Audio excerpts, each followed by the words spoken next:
शेवग्याच्या शेंगाचे भरीत, चमचमीत झणझणीत. लहान मुलं किंवा बरीच मोठी माणसं शेवग्यांच्या शेंगा चावून खायला कंटाळा करतात. खरं तर ते चावून खाण्यात मजा आहे. हाय फायबर आणि कॅल्शियमने भरपूर शेवग्याच्या शेंगांमध्ये भरपूर असे औषधी गुणधर्म आहेत, सगळ्यांना माहीत आहे. आज आपण त्याचं भरीत बनवणार आहोत. मला मोठ्या ह्याला जाड्या शेंगा पाहिजेत, म्हणजे आतमधलं जे मांस आहे ना शेंगाचं ते प्रॉपर असं मिळालं पाहिजे. बारीक शेंगा घेऊन काही उपयोग नाही. शेंगा कापायच्या, वरची स्किन काढायची नाही आहे, कारण त्याच्या आतमधलं आपल्याला मांस घ्यायचं आहे. मोठे मोठे असे तुकडे करून घ्या, स्वच्छ धुवून, आणि पाण्यामध्ये अगदी 3 ते 4 मिनटं उकळत्या पाण्यात टाकून 3 ते 4 मिनटं ठेवून द्यायचं आहे. खूप पूर्ण मऊ शिजवायच्या नाही आहेत, कारण आतमधलं त्याच्यातलं काढता आलं पाहिजे. मऊ शिजवलं तर काढता येणार नाही. एक 2-3-4 मिनटं त्याला उकळवा, कलर बदलतो शेंगांचा, आणि गॅस बंद कर. आपण सगळ्या पहिल्या कापून घेऊया.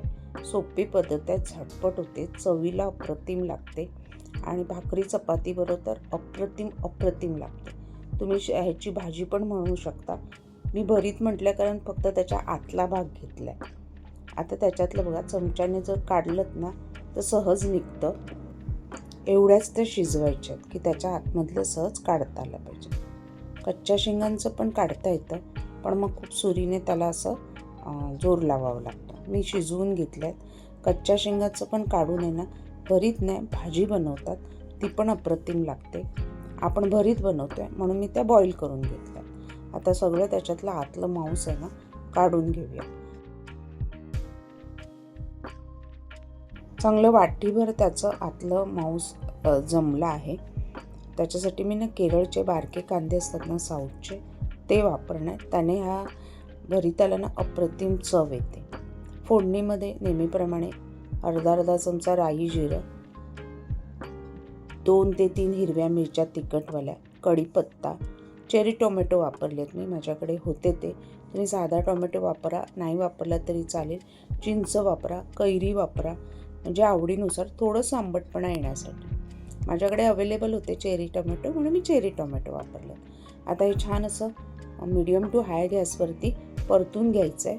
त्याच्यानंतर आपला कांदा, जो साऊथचा कांदा बारीकवाला छोटावाला तो वापरला आहे. छान गुलाबी रंगावर परतल्यानंतर त्याच्यात आपण कोथिंबीर ॲड करणार आहोत.